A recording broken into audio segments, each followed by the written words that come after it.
여러분 안녕하십니까? 여수 MBC 뉴스데스크입니다. 자신도 모르게 신용카드로 수백만 원씩 결제되는 사건이 잇따라 발생하고 있습니다. 피해 사례들을 보면 문자 확인이 어려운 한밤중에 결제가 이루어진다는 공통점이 있는데요. 여수와 순천에서만 최근 무려 15건의 1억 2천여만 원의 피해 사례가 경찰에 신고됐습니다. 박현주 기자가 취재했습니다. 지난달 31일 한밤중 울린 문자 알림 소리에 잠을 깬 50대 A씨. 300만 원을 결제하려다 한도 초과로 승인이 거절됐다는 문자였습니다. 잠시 뒤 200만 원을 일시불로 결제했다는 문자가 연이어 도착했습니다. 그때 내가 안 깼으면 상당히 곤란을 할 수도 있겠는데 바로 전화를 해요. 내가 쓴 거 아니라고. 그러니까 난 더 억울한 형편이죠. A씨뿐만이 아니었습니다. 지난 15일 B씨가 900만 원의 신용카드 무단결제 피해를 입은 사례를 비롯해 이달 중 여수와 순천 지역에서만 15건의 1억 2천만 원의 무단결제 피해 사례가 경찰에 신고됐습니다. 한 사람이 여러 차례에 걸쳐 2,400만 원의 무단결제 통보를 받기도 했는데 지난 명절 연휴 기간 한밤중 시간에 결제가 집중됐습니다. 상당수 피해자들은 카드사의 소극적인 대응에도 마음고생을 했습니다. A씨의 경우 신고 후 결제 취소까지 한 달에 가까운 시간을 기다려야 했습니다. 우리 쪽에다가 당신이 카드 관리를 잘못한 거 아니야 이런 식으로 조금 답답한 실정이고. 경찰은 일단 신용카드 번호 등 개인정보를 이용한 범행에 무게를 두고 있습니다. 현재 결제 승인번호를 토대로 1차, 2차 결제 대행 업체에 대해서 최초 결제한 계정의 고객 정보, 서비스 이용 기록, 접속 로고 기록 등에 대해서 조사할 예정입니다. 경찰은 피해자들의 결제 취소를 도와 추가 피해 확산을 막는 한편 피해자들이 같은 방문 판매 업체를 이용했다는 조사 결과를 바탕으로 정확한 사건 경위를 조사할 계획입니다. MBC 뉴스 박현주입니다.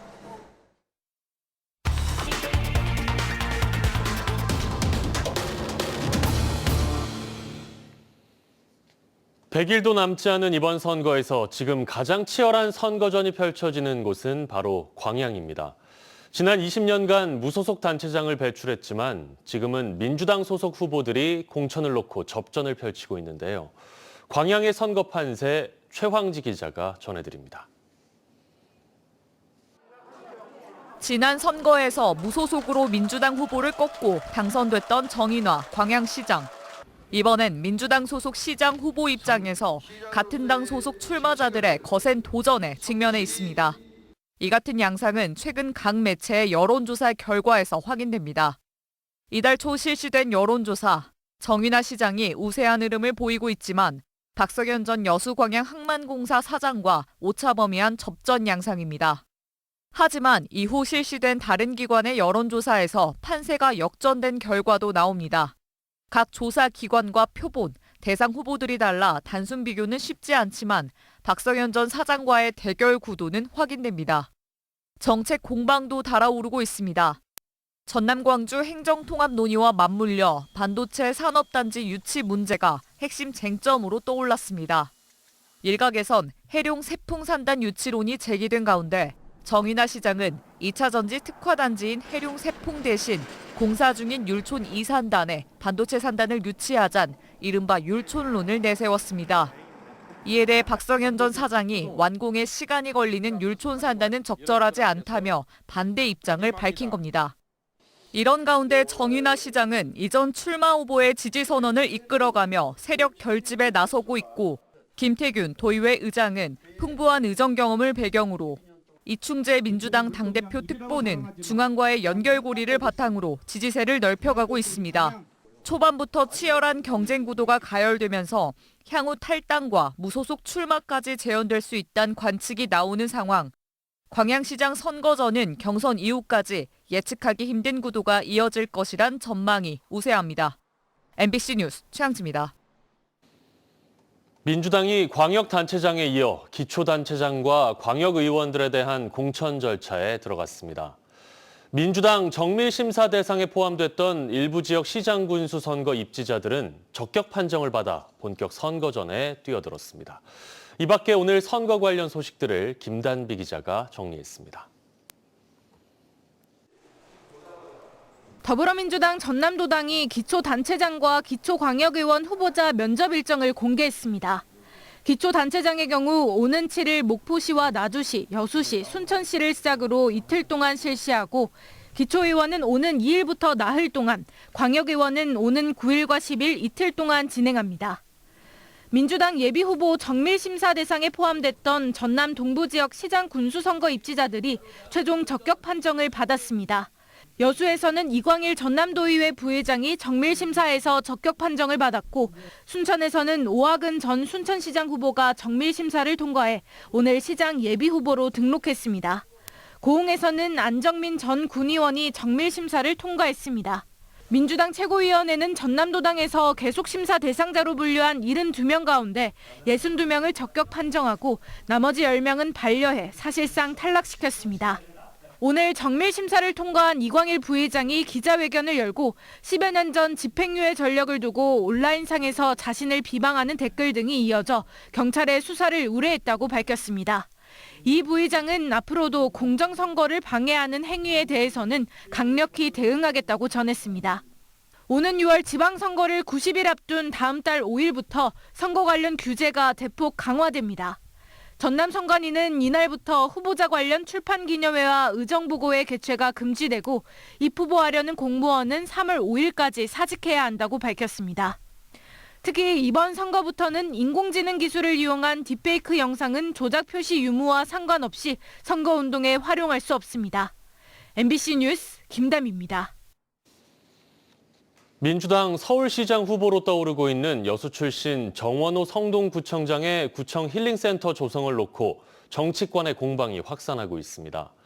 힐링센터가 들어선 여수 부지가 정 구청장 소유 농지 인근인데다 통일교 개발지라며 국민의힘이 의혹을 제기하고 나선 건데요. 정 구청장과 민주당은 억측이라며 반박하고 있습니다. 김종태 기자의 보도입니다. 여수시 화양면 장수리 일대 이곳 900여 제곱미터 부지에 성동구청 힐링센터가 들어선 건 지난 2019년입니다. 당시 정원호 성동구청장은 모두 43억 원을 투입해 이 시설을 완공했습니다. 최근 이 힐링센터 조성을 두고 여야 공방이 확산되고 있습니다.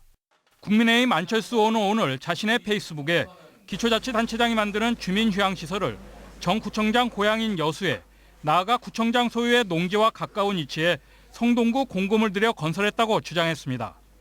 이어 더 큰 문제는 힐링센터 시설 부지가 화양지구 통일교 개발지역과 겹친다며 이해 충돌 의혹까지 제기했습니다. 민주당은 이에 대해 즉각 반박하고 나섰습니다. 최현일 의원은 힐링센터 부지는 통일교 개발지가 아니라 여수교육청이 소유했던 폐교 부지라며 명백한 국공유 재산을 공공 목적으로 매입한 것이 특정 종교와의 유착인가라고 반문했습니다. 또 힐링센터 입지도 구청장 개인이 마음대로 정한 것이 아니라 성동구민들의 온라인 투표를 통해 공정하게 정해졌다고 밝혔습니다. 논란은 24일 김재석 국민의힘 의원의 정 구청장 농지 문제 제기로 촉발됐습니다. 힐링센터 인근 정 구청장 소유의 농지를 두고 이재명 대통령이 농지 투기에 애외 없는 발본세군을 천명하는 상황에서 태어날 때부터 농지를 보유하고 있다며 50년 넘게 방치한 자당 소속 구청장이 조사 1호 대상자가 돼야 한다고 정 구청장을 공격한 겁니다. 정 구청장은 이에 대해 자신이 소유한 농지는 지난 1994년 농지법이 만들어지기 전에 증여받아 법적으로 아무 문제될 게 없다는 입장입니다. 민주당 내에서는 사실이 아닌 내용을 가지고 여권의 유력한 서울시장 후보를 견제하려는 얄팍한 실수라며 강하게 대응하고 나서 여수 출신 서울시장 후보를 둘러싼 논란은 당분간 이어질 전망입니다. MBC 뉴스 김종태입니다. 지난해 전남의 합계 출산율이 3년 연속 전국 1위를 기록했습니다. 합계 출산율은 여성 1명이 가임 기간 동안 낳을 것으로 기대되는 평균 출생아 수를 뜻하는데요. 전남의 합계 출산율은 1.1명으로 1년 전보다 0.07명 상승했습니다. 시군별로는 영광과 광양, 고흥 등 8개 시군이 전국 상위 10개 지역에 포함됐습니다. 국가 데이터처에 따르면 지난해 전남의 출생아 수는 8,700여 명으로 직전 해보다 506명 늘었습니다. 전남도가 광양만권 산업 생태계의 판도를 바꿀 산업부의 첨단 전략산업 특화단지 지정 공모사업에 도전장을 냅니다. 특히 특화단지 내 아리백 미래 첨단 소재 국가산단의 면적과 입주 가능 업종들도 확대돼 광양시와 순천시 간 신경전이 해소될 수 있을지 주목됩니다. 김주희 기자입니다. 지난해 4월 여수와 순천, 광양시 등 광양만권 3개 시 시장들이 만난 자리. 이 자리에서 광양만권 3시 시장들은 지역의 미래 먹거리, 미래 첨단 산업의 육성을 위해 상호 적극 노력하기로 뜻을 모았습니다. 핵심은 새롭게 조성 예정인 R200 미래 첨단 소재 국가산단에 더해 세풍, 율촌산단 등 광양만권 내 6개 산단에 대한 첨단 전략산업 특화단지 지정을 위한 협력이었습니다. 1년여의 준비기간 끝에 전남도는 2주 중에 광양만권 2,800여만 제곱미터 면적에 대한 첨단 전략산업 특화단지 지정 공모 신청에 들어갈 예정입니다. 특히 첨단 전략산업 특화단지 내 R200 미래 첨단 소재 국가산단 입주 가능 업종으로 2차 전지 외에도 반도체 등 다른 첨단 소재 분야 업종들도 포함했습니다. 2차 전지뿐만 아니라 반도체, 항공 우주, 로봇, 그리고 바이오 이런 그 첨단 소재 분야 기업들이 입주를 할 수 있도록 각종 이제 코드가 다 포함이 되어 있습니다. 이와 함께 R200 미래 첨단 소재 국가산단 면적도 당초 390여만 제곱미터 면적에서 680여만 제곱미터 면적으로 확대하기로 했습니다. 행정 통합이 되면서 좀 더 많은 부지가 필요하게 돼서 저희가 추가적으로 특히 요즘 반도체 관련돼서 많이 확장할 필요성을 느껴서 210만 평까지 검토 중에 있습니다. 이러한 부분을 포함해서 산업부와 협의를 할 예정입니다. 산업부는 오는 27일 공모 접수를 마치는 대로 내부 심사 등 절차를 거쳐 오는 7월 이후 최종 공모 선정 여부를 확정 발표할 계획입니다. MBC 뉴스 김주희입니다. 전라남도가 여순사건 실무위원회를 재구성했습니다. 전남도 여순사건 지원단은 위원 임기가 만료된 2번 연임 위원을 해촉하고 유족회와 시민단체 등에서 추천한 인사 중에서 2명을 위촉했습니다. 여순사건 지원단은 또 최근 제기된 밀실 선정 등 논란에 대해 관련 조례에 따라 절차적 하자 없이 적법하게 여순사건 실무위를 구성했다고 밝혔습니다. 국립순천대학교가 통합대학본부, 의과대학 소재지 결정을 위한 의견 수렴에 나섰습니다. 국립순천대는 오늘 70주년 기념관 우석홀에서 교수와 직원, 학생 200여 명이 참석한 가운데 온오프라인 대학 통합 설명회를 열었습니다. 이번 설명회는 목포대와 통합에서 가장 큰 쟁점인 통합대학 본부와 의대 소재지를 어디로 결정할지를 두고 구성원과 대학 측의 질의응답 등 의견 청취가 이루어졌습니다. 국립순천대는 의견을 종합해 곧 소재지를 결정하고 목포대와 협의를 거쳐 최종 통합 신청서를 교육부에 제출할 방침입니다. 순천 신대지구 개발 과정에서 발생한 이익에 대해 1,806억 원을 환수해야 한다는 주장이 나왔습니다. 전남도의회 순천 신대선월지구 개발이익 환수 특별위원회는 사업 시행사가 신대지구 개발을 통해 6,020억 원 규모의 이익을 거둔 것으로 추정된다며 개발 이익의 30%인 1,806억 원을 환수해야 한다고 주장했습니다. 특위는 1,806억 원은 가장 낮은 기준액이라며 사업 시행사에는 상세 자료 제출을, 광양만권 경제자유구역청에는 행정 절차 이행을 요구했습니다. 여수 MBC 2월 시청자위원회가 본사 대회의실에서 열렸습니다.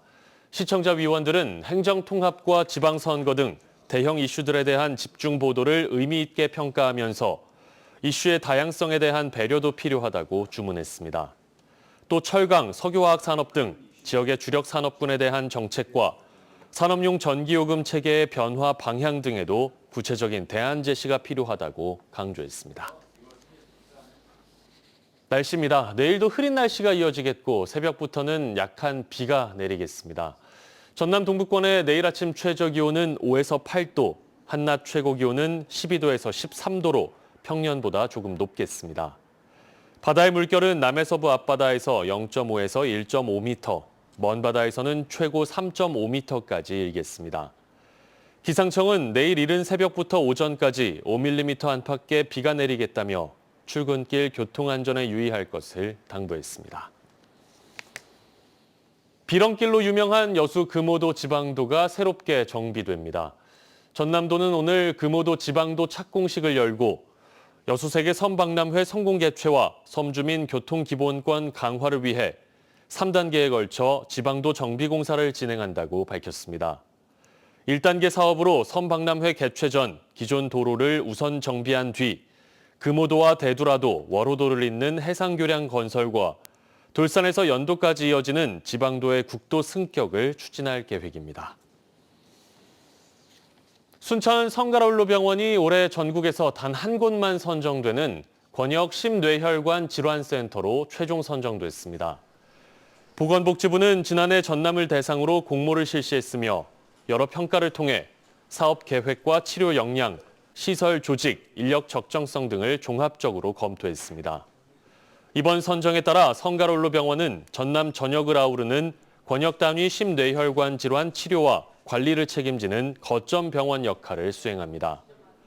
또 최신 장비 도입과 전문 인력 확충, 24시간 전문의 상시 대기 등을 통해 중증 응급 대응 체계도 더욱 강화합니다. 국가유산청이 순천 송광사 침계루를 포함한 조선시대 사찰 누각 3곳을 보물로 지정했습니다. 침계루는 지난 1668년 중건된 국내에서 두 번째로 큰 사찰 누각으로 승려의 강학을 위한 공간으로 쓰였으며 수려한 자연과 조화를 이루고 있어 학술 예술적 가치가 크다는 평가입니다. 특히 지난 2022년 개봉한 박찬욱 감독의 영화 헤어질 결심 속 촬영지로 등장해 주목을 끌었습니다. 광양 용강도서관이 문학 상주작가 지원 사업에 2년 연속 선정됐습니다. 광양 용강도서관은 지난해에 이어 올해도 문화체육관광부가 문학시설의 문학작가를 상주시킴으로써 시민들에게 문학 향유의 기회 확대를 돕는 문학 상주작가 지원 공모 사업에 선정됐습니다. 용강도서관은 이번 공모 사업 선정에 따라 문학이 필요한 순간 용강으로란 주제로 오는 5월부터 11월까지 상주 작가와 함께 시민 대상 문학 프로그램을 운영할 계획입니다.